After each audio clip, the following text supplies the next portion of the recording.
Hey, what's good with y'all, man? It's your boy Henny Demore over here at HTM Sports. I just wanted to tap in with y'all for a little bit this morning, give y'all my opinion and analysis on this topic. A lot of y'all are going way too far with the Dak Prescott slander. And like y'all only are looking at one statistic to run this little narrative that he's not playing well. And even that is bullshit, if we're being honest. We have advanced analytics now. So like y'all are focusing so much on these interceptions, y'all are discrediting everything else that he's doing. And even with the interceptions, we have advanced analytics now. 7 of his interceptions came on non-turnover worthy plays. And to break it down for the people that don't understand what the hell that means. That means the turnover was not caused by the decision or the throw of the quarterback.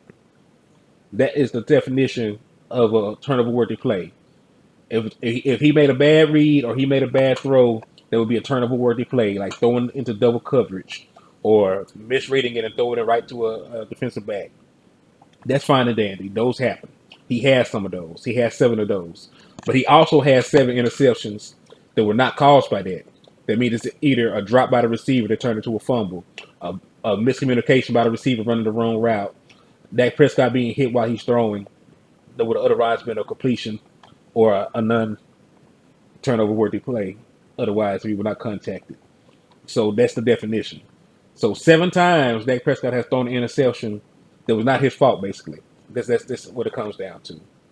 So like you just need to stop. Like yes, like the turnovers are not good, but you got to also remember we are 12-4.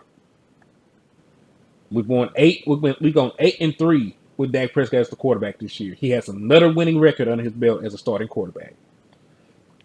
And if you just break down the rest of the analytics and the numbers, it's not even close. Like I don't understand why we're having this debate about if Dak Prescott is playing well. He is second in the entire league in completion percentage.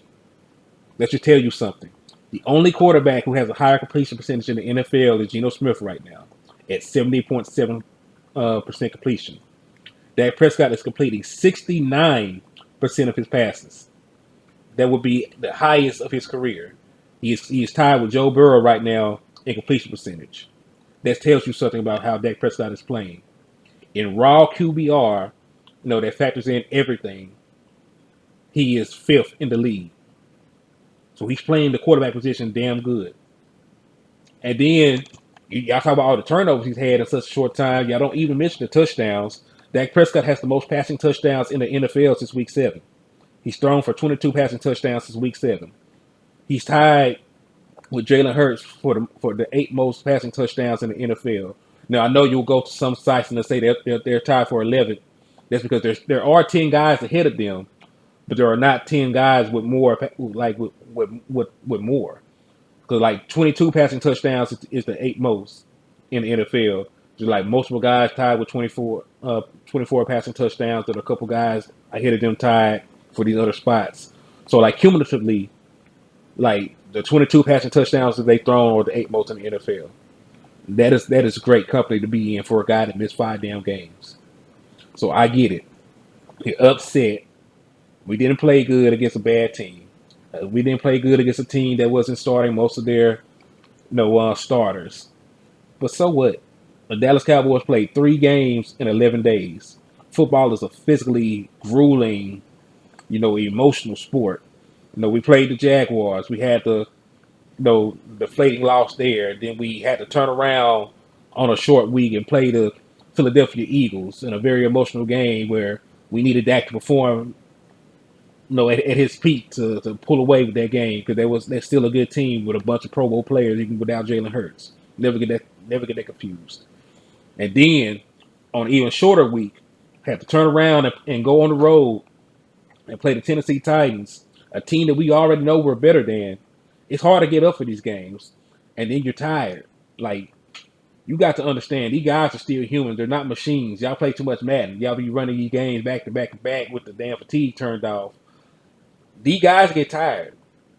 These guys, get emotionally drained. Like this is a very taxing sport that they play. So to play that many games in such a short time span and to still walk away with a 2-game win streak, that says a lot about your team. I don't give a damn who was against. So man, y'all are overreacting to a bunch of stuff that doesn't even matter. As long as they go into the playoffs and they stick to the same formula that they've had, and they perform, they win a playoff game, and they start building momentum like that going forward, we will be fine. Hell, a lot of y'all said we will only be a 9-win team when y'all looked at the roster from top to bottom. And the fact that y'all are fucking ungrateful of a 12-4 season, ungrateful of a quarterback that's been playing like a top 3 quarterback since he returned from a thumb injury, ungrateful for a coach that got you the 12 to a consecutive 12-win season for the first time since the 90s. Like, that tells you a lot about our fan base. Like, I get it.